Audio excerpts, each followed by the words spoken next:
Kisah Para Rasul 2, hari Sabtu tanggal 7 Februari 2026.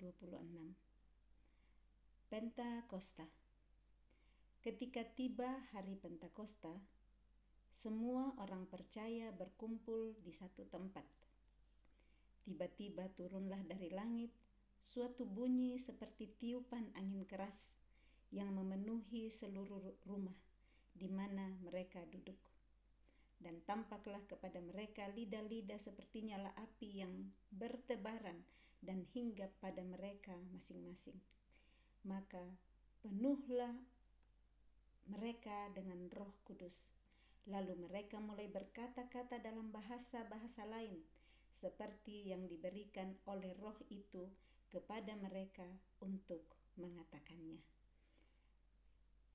Kisah Para Rasul 2 ini setelah murid-murid Tuhan Yesus menanti-nantikannya di Kisah Para Rasul 1, kita sudah baca bagaimana Tuhan Yesus melarang murid-muridnya untuk meninggalkan Yerusalem sampai janji Bapa untuk mengirimkan penghibur, penolong yaitu Roh Kudus itu datang. Dan kita ingat di pembacaan Kisah Para Rasul 1 tidak dikasih tahu oleh Tuhan Yesus berapa lama waktunya.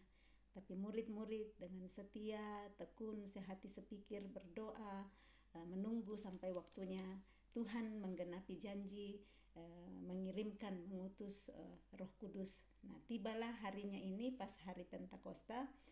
Semua orang percaya, jadi banyak, bukan cuma murid-murid Tuhan Yesus di situ ya, tapi orang-orang percaya lainnya berkumpul di suatu tempat. Nah, ada mereka berkumpul bersama-sama dan tiba-tiba, seperti nggak disangka-sangka, nggak ditunggu-tunggu kata tiba-tiba ya. Tiba-tiba turunlah dari langit suatu bunyi seperti tiupan angin keras yang memenuhi seluruh rumah di mana mereka duduk. Mereka tidak tahu bahwa pada hari itulah janji Tuhan digenapi, bahwa Roh Kudus turun dan tiba-tiba seperti tiupan angin keras yang turun dari langit. Dan saat itu mereka melihat, jadi terlihat di depan mata mereka lidah-lidah seperti nyala api yang bertebaran. Jadi setelah tiupan angin keras ada lidah-lidah seperti nyala api bertebaran dan hinggap pada mereka masing-masing. Lidah-lidah api itu hinggap pada mereka masing-masing. Nah, maka penuhlah mereka dengan Roh Kudus. Lalu mereka mulai berkata-kata dalam bahasa-bahasa lain seperti yang diberikan oleh Roh itu kepada mereka untuk mengatakannya. Kita ingat di Kisah Para Rasul 1 ayatnya yang ke-8 bahwa tetapi kamu akan menerima kuasa kalau Roh Kudus turun ke atas kamu. Ini janji Tuhan dan ini yang dialami saat itu, bahwa Roh Kudus hinggap di atas mereka masing-masing, dipenuhi oleh Roh Kudus dan mereka mulai berkata-kata dalam bahasa lain, diberi kuasa yang sebelumnya mereka tidak tahu. Mereka cuma berbicara bahasa daerah mereka masing-masing, tetapi saat Roh Kudus hinggap memenuhi mereka, Roh Kudus ada di atas pada mereka masing-masing, barulah di situ mereka penuh dengan Roh Kudus dan mereka mulai berkata-kata dalam bahasa-bahasa yang lain. Saat Roh Kudus ada di dalam hidup seseorang, Roh Kudus yang akan memberikan kuasa mengubahkan hidup seseorang dari tidak tahu satu bahasa, bisa berbahasa yang baru. Ini yang dialami. Nah, nantinya kita tahu bahwa bagaimana Roh Kudus mengubahkan hidup seseorang dari cerewet bisa menjadi seorang yang tenang, tidak hanya cerewet-cerewet atau suka gosip, bisa dibuat tenang karena Roh Kudus yang ada di dalam diri seseorang berkuasa untuk mengubahkan saat kita mau diubah. Nah, ayat ke-5, waktu itu di Yerusalem diam orang-orang Yahudi yang saleh dari segala bangsa di bawah kolong langit. Jadi di Yerusalem itu banyak orang-orang Yahudi yang saleh yang berasal dari segala bangsa di bawah kolong langit. Jadi bukan cuman orang-orang Israel di sana ya, tapi orang-orang Yahudi yang saleh dari seluruh bumi, dari segala bangsa. Nah, ketika turun bunyi itu berkerumunlah orang banyak. Mereka bingung karena mereka masing-masing mendengar rasul-rasul itu berkata-kata dalam bahasa mereka sendiri. Mereka semua tercengang-cengang dan heran, lalu berkata, "Bukankah mereka semua yang berkata-kata itu orang Galilea? Bagaimana mungkin kita masing-masing mendengar mereka berkata-kata dalam bahasa kita sendiri, yaitu bahasa yang kita pakai di negeri asal kita?" Nah, jadi mereka semua ini heran kan, yang tadi segala bangsa di bawah kolong langit, orang-orang Yahudi yang saleh, jadinya bahasa mereka kan beda-beda. Tetapi kok mereka heran setelah Roh Kudus turun ke atas para rasul-rasul, rasul-rasul itu kok bisa berbicara di bahasa mereka. Yang mereka tahu ini rasul-rasul adalah orang Galilea, bahasa mereka ya bahasa di sana saat itu. Tapi kok tiba-tiba bisa berbicara, masing-masing murid ya, mungkin ada yang berbicara di sini nama ada dari Patria, Media, Elam, Mesopotamia, Yudea, masing-masing kok ada yang bisa mengerti bahasanya. Nah, seperti mungkin kita kalau di Indonesia ya, ada bahasa persatuan kita, tetapi ada bahasa-bahasa daerah. Kok tiba-tiba bisa bahasa Batak padahal orang Bali, atau dari Bali kok ada yang bisa berbicara bahasa Jawa yang seperti itu, karena Roh Kudus yang memenuhi mereka. Nah, jadi mereka semua heran dan tercengang-cengang lalu berkata, "Bukankah mereka semua yang berkata-kata itu orang Galilea? Bagaimana mungkin kita masing-masing mendengar mereka berkata-kata dalam bahasa kita sendiri, yaitu bahasa yang kita pakai di negeri asal kita?" Kata orang Parsia, kita orang Partia, Media, Elam, penduduk Mesopotamia, Yudea dan Kapadokia, Pontus dan Asia, Frigia dan Pamfilia, Mesir dan daerah-daerah Libya yang berdekatan dengan Kirene, pendatang-pendatang dari Roma, baik orang Yahudi maupun penganut agama Yahudi, orang Kreta dan orang Arab. Kita mendengar mereka berkata-kata dalam bahasa kita sendiri tentang perbuatan-perbuatan besar yang dilakukan Allah. Jadi yang mereka keluarkan, yang mereka katakan, mereka berkata-kata bukan asal cerita begitu saja ya, cerita sembarangan. Tetapi di ayat yang ke-11 ini, orang-orang yang berasal dari berbagai bangsa ini mendengar mereka, para rasul berkata-kata dalam bahasa mereka masing-masing itu. Yang mereka katakan adalah tentang perbuatan-perbuatan besar yang dilakukan Allah. Ini inti di sana. Mereka tidak asal sembarang berkata-kata, berbahasa bahasa masing-masing orang ini, tetapi mereka berkata-kata, menceritakan, bersaksi tentang perbuatan-perbuatan besar yang dilakukan Allah. Kembali kita ingat Kisah Para Rasul 1 ayat 8, bahwa Yesus sudah berkata, "Tetapi kamu akan menerima kuasa kalau Roh Kudus turun ke atas kamu, dan kamu akan menjadi saksiku." Jadi yang mereka lakukan saat itu adalah menjadi saksi Yesus, berkata-kata dalam bahasa, berbagai bahasa itu, karena ada karunia dan kuasa Roh Kudus di dalam mereka, tentang perbuatan-perbuatan besar yang dilakukan Allah. Mereka bersaksi tentang Yesus, tentang kerajaan Allah, melalui bahasa-bahasa yang diberikan, karunia roh yang diberikan kepada mereka untuk mengatakannya. Saya baca ulang ayat 4 untuk kita lihat ya. "Maka penuhlah mereka dengan Roh Kudus, lalu mereka mulai berkata-kata dalam bahasa-bahasa lain seperti yang diberikan oleh Roh itu kepada mereka untuk mengatakannya." Roh yang mengaruniakan bahasa-bahasa lain itu untuk mereka katakan, mengatakan perbuatan-perbuatan besar yang dilakukan Allah. Mereka semuanya tercengang-cengang, ayat 12, dan sangat termangu-mangu sambil berkata seorang kepada yang lain, "Apakah artinya ini?" Tetapi orang lain menyindir, "Mereka sedang mabuk oleh anggur manis." Semua tercengang, heran, tetapi ada juga yang masih mengkritik. Ada juga yang bilang, mereka ini mabuk kok. Jadi mereka sembarang bicara. Orang mabuk biasa kan kita tahu, orang mabuk malah gak jelas apa yang mereka katakan ya.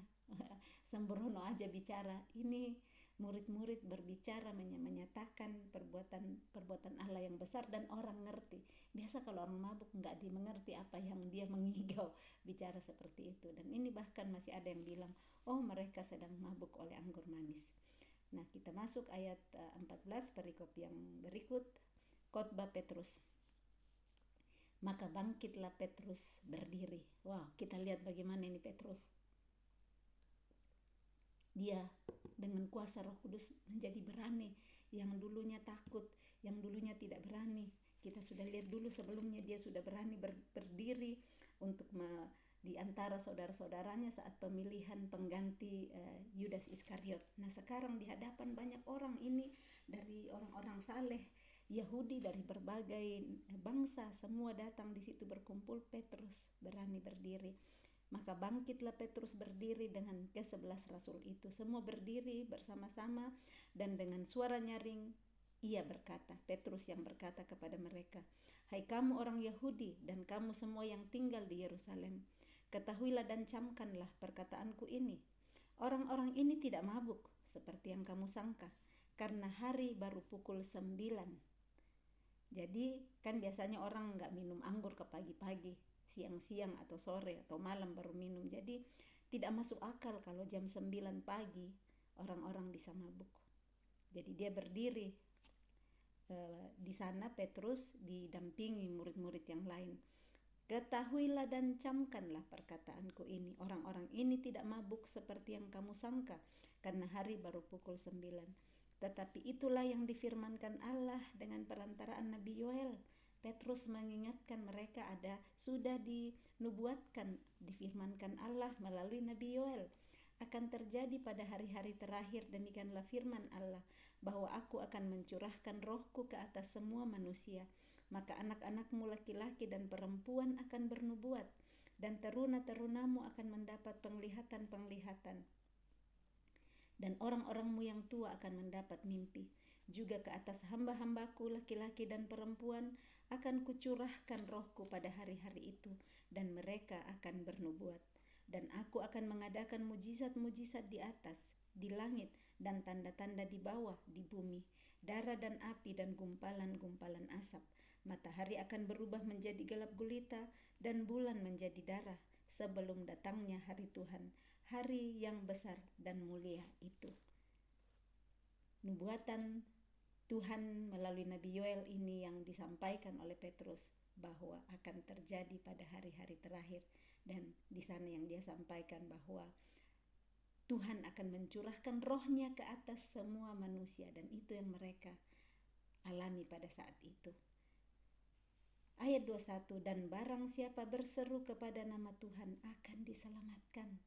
Saat kita berseru kepada nama Tuhan, bukan kepada patung-patung ya, yang kalau kita ingat pembacaan di perjanjian lama yang menjadi pembacaan kita sekarang, kita baca di Habakuk bagaimana Tuhan melalui Habakuk berkata, kamu menyembah bertirak kepada patung-patung yang kamu buat, yang tidak bisa berbicara, yang tidak bisa mendengar.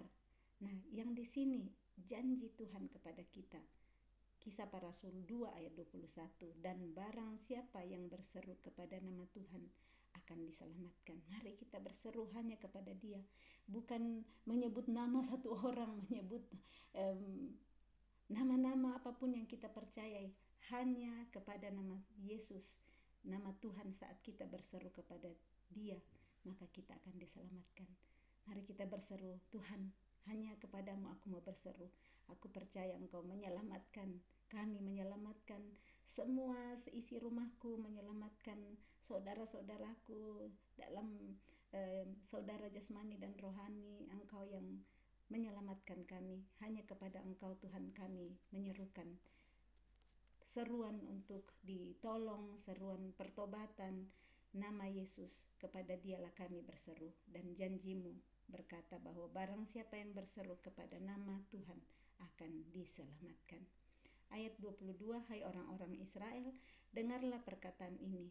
Yang aku maksudkan ialah Yesus dari Nazaret. Jadi berseru kepada nama Tuhan itu yang maksudnya adalah Yesus dari Nazaret, seorang yang telah ditentukan Allah dan yang dinyatakan kepadamu dengan kekuatan-kekuatan dan mujizat-mujizat dan tanda-tanda yang dilakukan oleh Allah dengan perantaraan Dia di tengah-tengah kamu, seperti yang kamu tahu. Dia yang diserahkan Allah menurut maksud dan rencananya telah kamu salibkan dan kamu bunuh oleh tangan bangsa-bangsa durhaka. Tetapi Allah membangkitkan dia dengan melepaskan dia dari sengsara maut, karena tidak mungkin ia tetap berada dalam kuasa maut itu. Yang dimaksud di ayat 21, Petrus jelaskan di ayat 22. Yang aku maksudkan ialah Yesus dari Nazaret.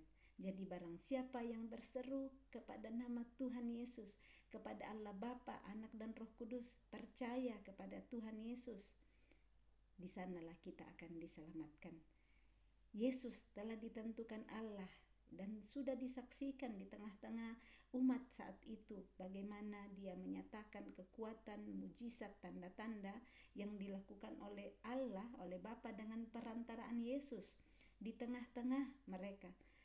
Seperti mereka tahu dan mereka lihat, Yesus sudah diserahkan oleh Allah menurut maksud dan rencananya menyelamatkan manusia, karena tidak ada yang bisa menyelamatkan dari semua dosa kecuali dengan memberikan anaknya yang tunggal. Dia disalibkan dan dibunuh, tetapi Allah membangkitkan dia. Dia tidak tinggal selama-lamanya di alam maut. Dia hanya 3 hari di alam maut dan Allah membangkitkan dia karena maut tidak punya kuasa atas dia. Ayat 25, sebab Daud berkata tentang dia, aku senantiasa memandang kepada Tuhan, karena ia berdiri di sebelah kananku. Aku tidak goyah. Sebab itu hatiku bersuka cita dan jiwaku bersorak-sorak, bahkan tubuhku akan diam dengan tentram. Ini pun Petrus ingat akan perkataan Daud tentang dia, tentang Kristus, bahwa aku senantiasa memandang kepada Tuhan, karena ia berdiri di sebelah kananku, aku tidak goyah. Saat kita di dalam perjalanan hidup kita, ada hal-hal yang mau membuat kita goyah, ada fakta-fakta perjalanan iman yang berat yang kita hadapi, yang mau menggoncangkan kita, membuat kita goyah. Mari kita berkata seperti Daud, aku senantiasa memandang kepada Tuhan, karena ia berdiri di sebelah kananku, aku tidak goyah. Unshakable, itu tema yang dibagikan di Infus Ministry tahun ini, yang menolong untuk percaya, tidak tergoncangkan saat kita senantiasa memandang kepada Tuhan. Saat kita melihat dia, bahwa dia sanggup untuk membuat kaki kita berdiri teguh di tengah goncangan, di tengah semua situasi-situasi yang bisa membuat kita goyah. Tetapi saat kita terus memandang kepada dia yang berdiri di sebelah kanan kita, kita akan berkata, aku tidak goyah, aku tidak akan tergoncangkan, karena Tuhan, dia Yesus yang sudah mati di kayu salib, yang sudah selesai, kata dia sudah menyelesaikan semua. Jadi apapun yang mau menggoncangkan, menggoyahkan sampai maut pun, dia berkuasa atas maut. Sebab itu hatiku bersuka cita dan jiwaku bersorak-sorak. Hati kita tidak bersuka cita, jiwa kita tidak bersorak-sorak saat keadaan mau menggoyahkan kita, saat situasi mau menggoncangkan iman kita. Tetapi saat kita memandang kepada Tuhan, dia berdiri di sebelah kanan kita, kita tidak goyah, maka hati kita bisa bersuka cita, jiwa kita bisa bersorak-sorak, bahkan tubuh kita akan diam dengan tentram. Kita bisa tidak diam dan tentram saat mungkin ada gempa bumi yang menggoncangkan di situ, tapi seperti itu situasi apa yang bisa membuat kita dilanda seperti gempa, kita tetap memandang dia dan hati kita bisa bersuka cita, jiwa kita bersorak-sorak, dan tubuh kita akan diam dengan tentram, bisa tidur dengan tenang, karena kita mempercayakan hidup kita kepada dia. Kita percaya bahwa saat saya memandang kepada dia, berseru kepada namanya, kita akan diselamatkan. Sebab engkau tidak menyerahkan aku kepada dunia orang mati, dan tidak membiarkan orang kudusmu melihat kebinasaan. Ayat 28, engkau memberitahukan kepadaku jalan kehidupan. Engkau akan melimpahi aku dengan sukacita di hadapanmu. Dia akan menuntun kita, memberitahukan kepada kita jalan kehidupan. Dia akan menuntun kita ke jalan mana yang harus kita tempuh saat setiap hari kita datang ke hadapannya. Tuhan, tuntun aku hari ini, jalan mana yang akan aku tempuh. Tunjukkan jalan kehidupanmu di depanku hari ini. Sepanjang hari Kita berharap hanya kepada Dia, dan Dia berjanji memberitahukan kepada kita jalan kehidupan, dan Dia yang akan melimpahi kita dengan sukacita di hadapannya. Mungkin situasi tidak membuat kita sukacita, tetapi saat kita memandang kepada Dia, maka Dia yang akan melimpahi kita dengan sukacita di hadapannya. Ayat 29. Maaf. Saudara-saudara, aku boleh berkata-kata dengan terus terang kepadamu tentang Daud, bapa bangsa kita. Jadi ini Petrus tahu semua cerita tentang Daud. Dia ulang bagikan kepada orang-orang yang ada pada saat itu. Dan yang dikatakan di sini tadi tentang Daud dari ayat 25 itu karena Petrus tahu, dia pastinya sudah mendengar tentang kisah Daud itu, dan dia berkata-kata kembali kepada orang-orang yang hadir saat itu. Ayat 29, saudara-saudara, aku boleh berkata-kata dengan terus terang kepadamu tentang Daud, bapa bangsa kita. Ia telah mati dan dikubur, dan kuburannya masih ada pada kita sampai hari ini. Tetapi ia adalah seorang nabi, dan ia tahu bahwa Allah telah berjanji kepadanya dengan mengangkat sumpah bahwa ia akan mendudukkan seorang dari keturunan Daud sendiri di atas tahtanya. Karena itu ia telah melihat ke depan dan telah berbicara tentang kebangkitan Mesias ketika ia mengatakan bahwa dia tidak ditinggalkan di dalam dunia orang mati dan bahwa dagingnya tidak mengalami kebinasaan. Yesus inilah yang dibangkitkan Allah, dan tentang hal itu kami semua adalah saksi.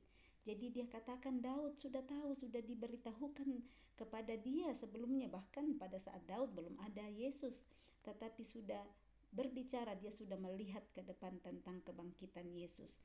Dan Yesus inilah yang dibangkitkan Allah, dan tentang hal itu kami semua adalah saksi. Mereka bersaksi tentang Yesus. Bersaksi setelah diberi kuasa oleh Roh Kudus. Roh Kudus ada di dalam diri Petrus yang membuat dia berani bersaksi tentang Yesus. Yesus yang dia tahu, dia saksikan bagaimana Yesus disiksa, bagaimana mati, tetapi pada akhirnya dia bangkit pada hari ketiga. Ayat 33, dan sesudah ia ditinggikan oleh tangan kanan Allah dan menerima Roh Kudus yang dijanjikan itu, maka dicurahkannya apa yang kamu lihat dan dengar di sini. Sebab bukan Daud yang naik ke sorga, malahan Daud sendiri berkata, Tuhan telah berfirman kepada Tuanku, duduklah di sebelah kananku sampai kubuat musuh-musuhmu menjadi tumpuan kakimu.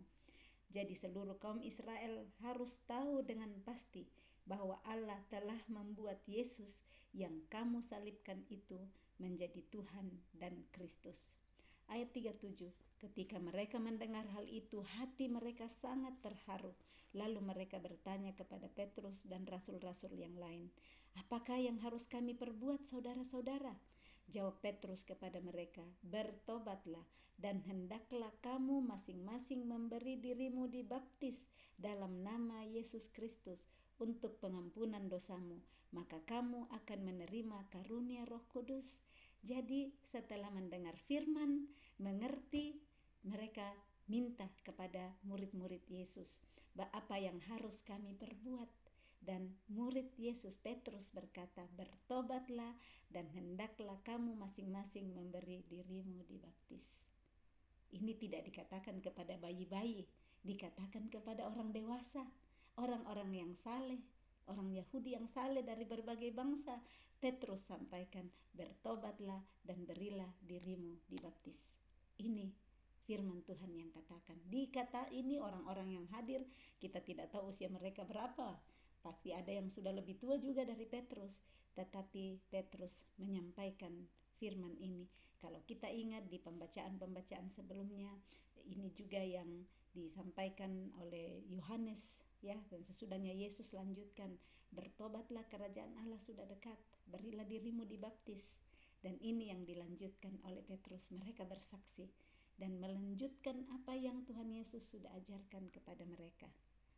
Jadi supaya kita bisa mengerti di sini bagaimana ajakan firman Tuhan untuk saat bertanya apa yang harus kami lakukan setelah mendengar kebenaran firman, dikatakan Bertobatlah dan hendaklah kamu masing-masing memberi dirimu dibaptis dalam nama Yesus Kristus untuk pengampunan dosamu. Maka kamu akan menerima karunia Roh Kudus. Saat menerima Yesus dibaptis, mempercayai Dia, saat itulah Roh Kudus secara langsung sudah berpartner bekerja sama dengan kita, ada di dalam kita. Dan Dia memberi kuasa, karunia yang sebelumnya kita pikir tidak mungkin lah. Saya sudah dari sononya begini, saya tidak bisa bicara, saya tidak berani. Tapi kuasa Roh Kudus akan membangkitkan di dalam diri setiap orang yang mau menerima Dia, mempercayai Dia. Ada kuasa dan karunia yang baru. Dan ini yang dikatakan, kamu akan menerima karunia Roh Kudus. Kadang kita lihat ya, dulu saya lihat dia pendiam, dia tidak tahu bicara, sekarang Tuhan pakai. Dia diberi karunia untuk bisa mungkin menyembuhkan orang, dia diberi karunia untuk bisa menenangkan hati orang cuma dengan memeluk orang, perempuan dengan perempuan maksudnya ya. Ada biasanya kalau mendengar orang berbagi dan dia cuma peluk atau dia lihat matanya, dan mereka mendapat damai di situ karena Tuhan memberi karunia untuk bisa membawa damai, perasaan tenang dan tentram kepada orang lain. Ayat 39, sebab bagi kamulah janji itu dan bagi anak-anakmu dan bagi orang yang masih jauh, yaitu sebanyak yang akan dipanggil oleh Tuhan Allah kita. Janji-janji ini bagi kita, bagi anak-anak kita, dan bagi orang yang masih jauh, keturunan kita ke bawah. Hari ini kalau kita dengar firman Tuhan, kita pilih hidup, kita pilih untuk ikut apa yang Tuhan mau, itu janji-janjinya bagi anak-anak kita dan keturunan kita ke bawah. Sekalipun mungkin kita lihat hari ini Tuhan tidak seperti itu yang saya lihat. Anak-anak masih berontak, anak-anak kelihatannya tidak takut pada Tuhan. Tapi saat kita mau pegang janji Tuhan ini dan kita yang menghidupi terlebih dahulu, janjinya ya dan amin. Janjinya bahwa kepada kita lah janji itu, dan bagi anak-anakmu dan bagi orang yang masih jauh, yaitu sebanyak yang akan dipanggil oleh Tuhan Allah kita. Dan dengan banyak perkataan lain lagi ia memberi suatu kesaksian yang sungguh-sungguh, dan ia mengecam dan menasihati mereka, katanya, berilah dirimu diselamatkan dari angkatan yang jahat ini. Perikop yang ketiga, perikop yang ketiga ya, cara hidup jemaat yang pertama. Orang-orang yang menerima perkataannya itu memberi diri dibaptis, dan pada hari itu jumlah mereka bertambah kira-kira 3.000 jiwa.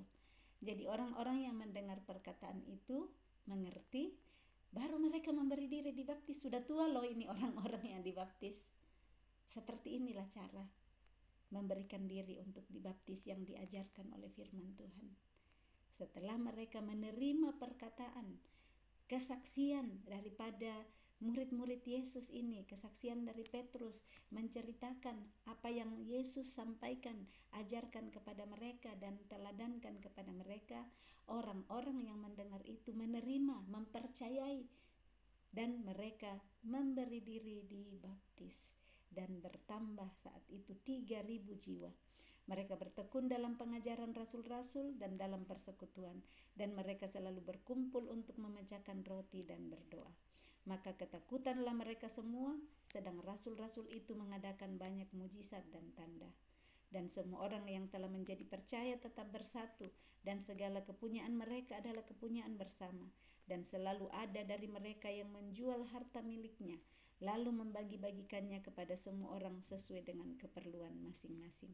Dengan bertekun dan dengan sehati mereka berkumpul tiap-tiap hari dalam bait Allah. Mereka memecahkan roti di rumah masing-masing secara bergilir dan makan bersama-sama dengan gembira dan dengan tulus hati, sambil memuji Allah, dan mereka disukai semua orang. Dan tiap-tiap hari Tuhan menambah jumlah mereka dengan orang yang diselamatkan. Amin. Luar biasa firman Tuhan hari ini, bagaimana janji Tuhan digenapi, Roh Kudus turun. Roh Kudus memberi kuasa kepada murid Yesus untuk bersaksi. Orang-orang yang mendengar kesaksian mereka percaya, menerima perkataan itu, memberi diri dibaptis. Mereka bertambah dari hari ke hari, mereka hidup sehati sepikir, bertekun, tidak saling menjatuhkan, tetapi saling menolong satu dengan yang lain. Mereka saling berbagi, dan mereka dengan gembira dan tulus hati, tidak dengan terpaksa, dan sambil memuji Allah mereka disukai semua orang, dan tiap-tiap hari Tuhan menambah jumlah mereka dengan orang yang diselamatkan. Amin. Selamat berakhir pekan. Salam kasih. Tuhan Yesus memberkati. Shalom.